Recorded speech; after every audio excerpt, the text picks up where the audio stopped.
पाठ क्रमांक 10 बेरीज. कृती क्रमांक 1. श्याम व रमा शाळेच्या बागेत विविध प्रकारचे झाडे लावतात व पाणी देतात. प्रत्येकाने किती झाडे लावली व किती झाडांना पाणी दिले ते मोजतात. श्यामने लावलेली गुलाबाची रोपे किती आहेत बरं? 1, 2. आणि रमाने लावलेली गुलाबाची रोपे किती आहेत बरं? 1. दोघांनी मिळून लावलेली गुलाबाची रोपे किती आहेत बरं? आधी श्यामने लावलेली 2, रमाने लावलेला 1. एकूण किती झाले? 1, 2, 3. उत्तर काय झाले? 3. तर श्यामने किती गुलाबाची रोपे लावली? तर 2, म्हणून ह्या चौकटीत आपण 2 लिहूया.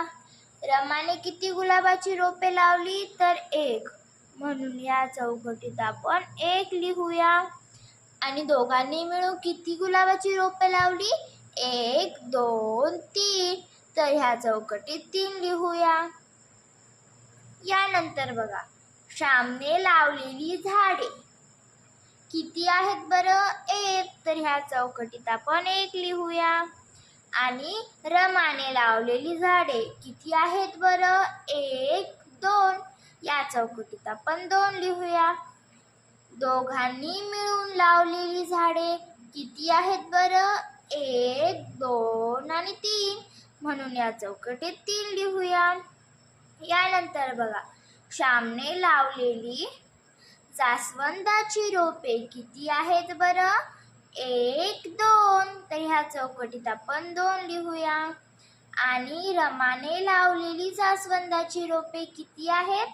1, 2, 3. म्हणून या चौकटीत आपण 3 लिहूया. दोघांनी मिळून लावलेली जास्वंदाची रोपे किती आहेत? 1, 2, 3, 4, 5. म्हणून या चौकटीत आपण 5 लिहूया. यानंतर बघा, पुढच्या पानावर श्यामने लावलेली डेलियाची रोपे किती आहेत बरं? 1, 2, 3. तर या चौकटीत आपण 3 लिहूया. यानंतर पहा, आणि रमाने लावलेली डेलियाची रोपे किती आहेत? 1, 2, 3. या चौकटीत आपण 3 लिहूया. यानंतर पहा, दोघांनी मिळून लावलेली डेलियाची रोपे किती आहेत? 1, 2, 3, 4, 5 आणि 6. म्हणून या चौकटीत आपण 6 लिहूया.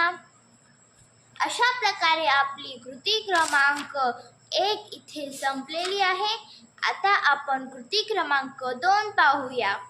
एका झाडावर एक हा काय आहे? पक्षी बसला होता.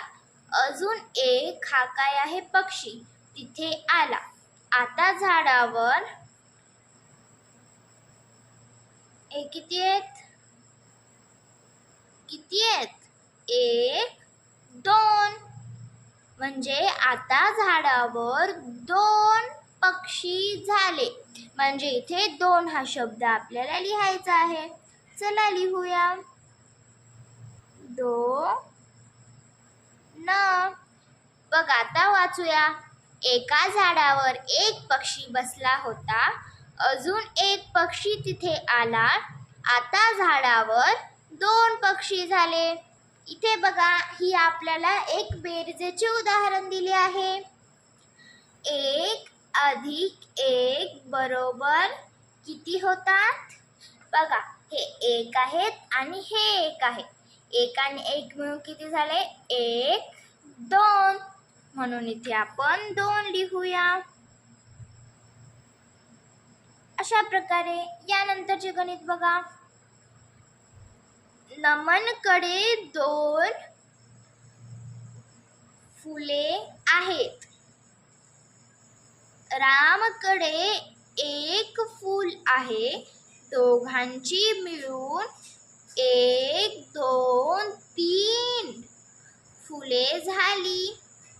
म्हणजे इथे आपल्याला 3 हा शब्द लिहायचा आहे. तर चला 3 लिहूया. 3 अशा प्रकारे. यानंतर पहा, इथे एक बेरजेचे उदाहरण दिले आहे. 2 अधिक 1 किती होतात? 1 2 3. म्हणून या चौकटीत आपण 3 लिहूया. अशा प्रकारे आपली कृती क्रमांक 2 इथे संपलेली आहे.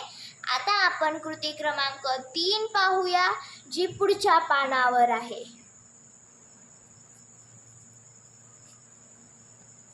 चित्रे मोज. त्याखालील दिलेल्या चौकटीत चित्रांची संख्या लिही.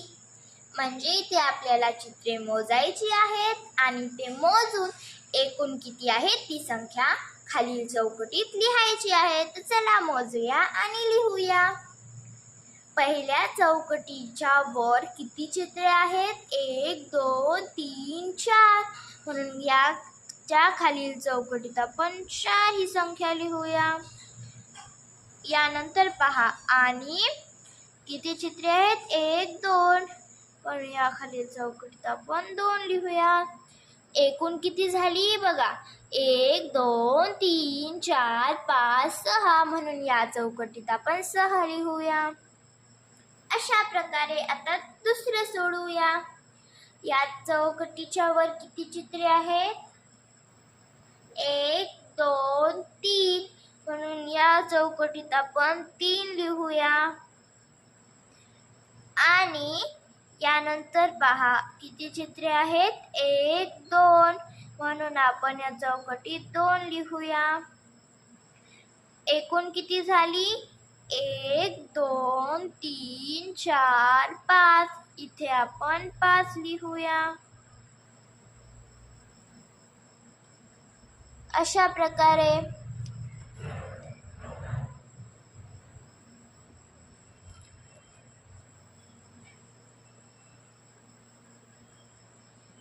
यानंतर पाहूया, इथे किती चित्रे आहेत? 1 2 3 4 आणि 5.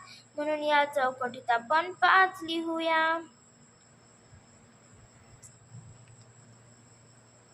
अशा प्रकारे आणि म्हणजेच अधिक 1 2. म्हणून इथे 2 लिहूया. एकूण किती झाली?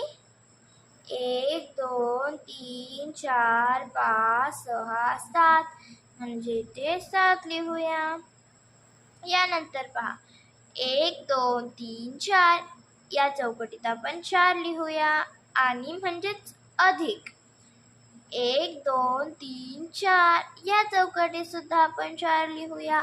एकूण किती झाली बरं? 1 2 3 4 5 6 7 8. म्हणून इथे 8 लिहूया. अशा प्रकारे आपली कृती क्रमांक 3 इथे संपलेली आहे. आता आपण कृती क्रमांक 4 पाहूया, जी की पुढच्या पानावर आहे.